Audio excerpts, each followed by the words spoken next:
السلام علیکم ورحمۃ اللہ وبرکاتہ۔ الحمدللہ رب العالمین والصلاة والسلام علی سید الانبیاء والمرسلین وعلی آلہ واصحابہ اجمعین، اما بعد۔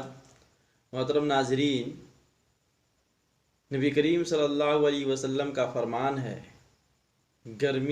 سخت گرمی اور سخت سردی کے سلسلے میں ان شدت الحر من فیح جہنم، کہ گرمی کی شدت جہنم کے سانس لینے کی وجہ سے ہے۔ جب جہنم نے اللہ رب العالمین سے شکایت کی تو اللہ رب العالمین نے اسے 2 مرتبہ سانس لینے کی اجازت دی۔